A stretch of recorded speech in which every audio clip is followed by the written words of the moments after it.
Nakatakda namang bumisita si Pangulong Bongbong Marcos sa mga lugar na apektado ng lindol sa Mindanao. Live mula sa TV5 Media Center, nangunguna sa balita si News 5 Palace Correspondent Maricela Lili. Maricel, kailan daw bibisita ang Pangulo at ano kanyang direktiba sa gabinete?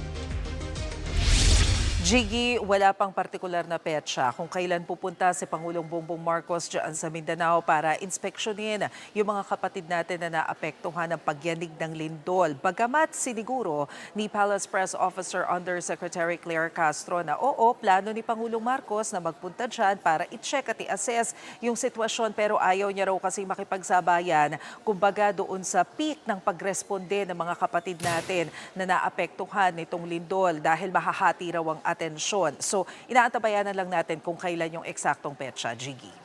At Maricela, anong planong tulong ng administrasyon sa rehabilitasyon ng mga napinsalang estruktura dyan sa iba't ibang lugar sa Mindanao? Oo, Jiggy, malinaw naman kasi yung utos ni Pangulong Bongbong Marcos na number one, i-prioritize yung mga kapatid natin na naroroon sa ospital, particularly yung mga pasyente, to ensure na safe sila. Ayusin yung mga ospital kasi isa yan doon sa mga primero uno na kailangan ng mga kapatid natin, especially dyan sa mga nasalanta ng pagyanig ng lindol. Pangalawa, inutusan din niya ang Department of Energy to ensure na merong kuryente yung mga ospital, lalo na para masiguro na matutugunan yung pangangailangan ng mga pasyente. Kanina sinabi daw sa situation briefing sa Malacanang ni Energy Secretary Garin na karamihan daw ng mga lugar na naapektuhan itong pagyanig ng lindol, meron na rin naman daw supply ng kuryente, kaya wala ng problema. Sa ngayon, ang sinasabi lamang daw ni Pangulong Marcos, tiyakin na meron ding enough location kung saan pwedeng mag-evacuate yung mga kapatid natin na hindi pa makabalik sa kanilang mga bahay dahil posibleng na-damage pa ng lindol etong kanilang mga tahanan. Pakinggan natin yung sinabi ni Undersecretary Claire Castro. Inaasikaso po ito ngayon. Nakita po natin kanina po sa meeting.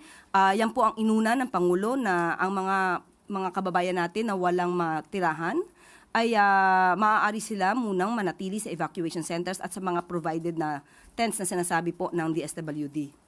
So, hindi po ito pababayaan at nag-ulat din po ang DSWD na kahit po yung mga malalayong lugar at yung mga lugar na hindi po naaabot ng mga sasakyan natin sa ngayon dahil nasarahan po at nagkaroon ng landslide, nagawan po nila ng paraan para maabot po ang mga kababayan natin at hindi po dapat mag-alala sa mga pagkain.